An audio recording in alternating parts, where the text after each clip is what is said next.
So, video 4 on spirituality.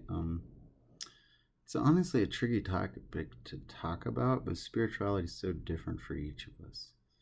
Like for me, what spirituality is isn't the same as for even my brother or sister. It's a lot different to each of us in our own ways. So it is a very challenging topic to talk about and kind of like motivate people to find out more about it. But I personally think it's the funnest part about life.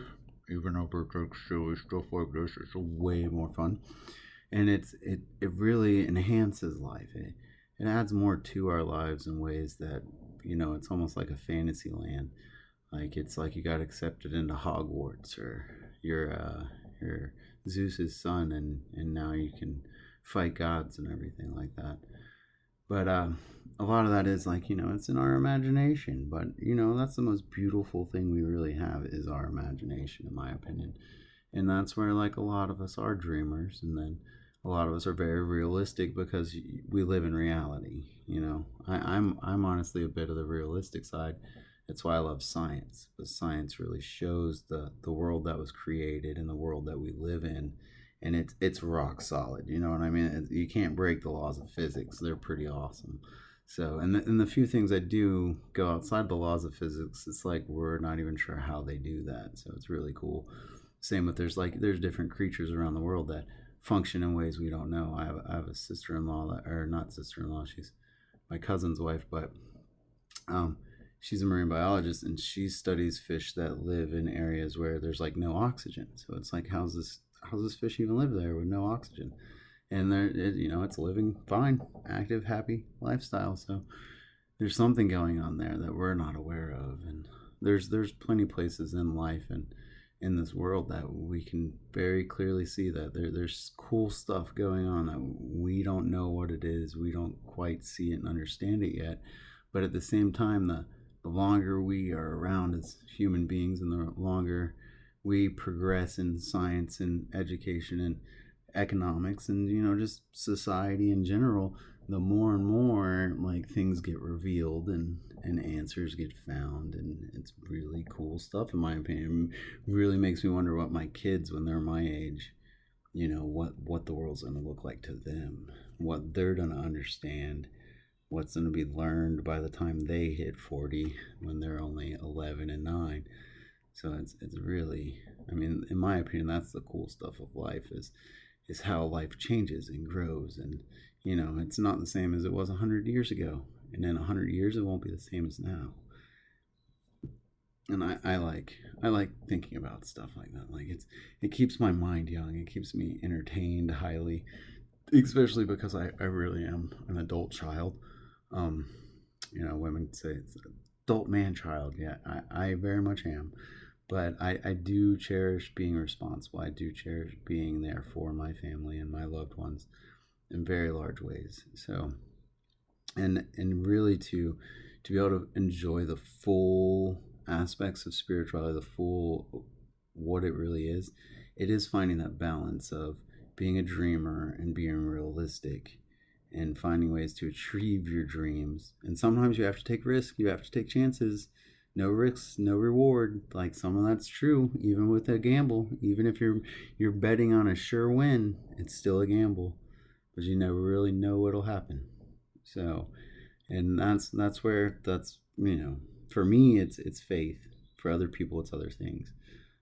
I respect other people's opinions on certain things. I don't believe that there's any one set path to know God or to live your life. Like that's kind of saying there's only one way to skin a cat, and there's more than one ways. And same with a lot of things in life. There's no straight one way. You can go about many different things many different ways and end up at the same outcome. And a lot of people do that in their lives. They go their own way and they end up in the same area, and they reflect and they talk to other friends, and it's like, oh wow, for me it was this, or for me it was that. And it's really cool how some of that really plays out and turns out. But it's a very challenging topic to talk about, because it's so uniquely tied to who we are individually. So if you really want to get to know your own spirituality, it's getting to know yourself. And at times, I've dealt with depression for a very, very long time. And, at times I feel like the most negative person in the world. And, how could I be considered a good person at all? But just because I feel and think these things about myself doesn't mean that they're true. Because, reality is not always what we think it is. And I have a lot of good friends that I've spent years developing relationships with that I've trusted their opinion of myself more than my own opinion of myself because I've had a very negative opinion of myself. So they say I'm great, and so I trust them. So I believe what they tell me. And there's large areas in life that's how I live because I haven't been able to trust my own opinions on certain things, and so I rely on those that I trust. And in my opinion, it's one of the reasons why I've been able to be as spiritual as I am. I've been able to live the life that I've been able to live, even dealing with, like a clinical depression, which is practically a terminal illness. Um, and it's crazy that it's gone now for me. Don't quite understand that one myself, and I claim to be a spiritual person, but I really don't understand how something like this changes. I'm still waiting on blood work back to see if my thyroid's actually changed, but if my thyroid hasn't changed, I really don't understand why the hell this has happened. But you know, a friend of mine is right that I'm a good person. I deserve good things, and all good people do. If your good things haven't come yet, I believe one day they will. But you have to walk the walk. You can't just talk the talk.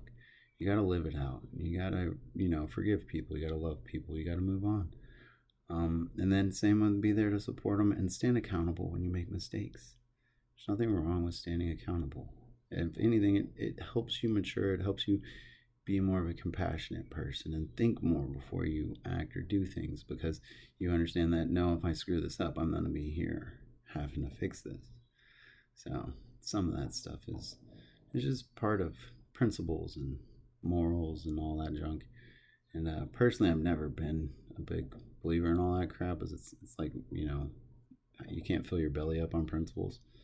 You know what I mean? Like a guy with no principles can make more money than you with principles at the same company.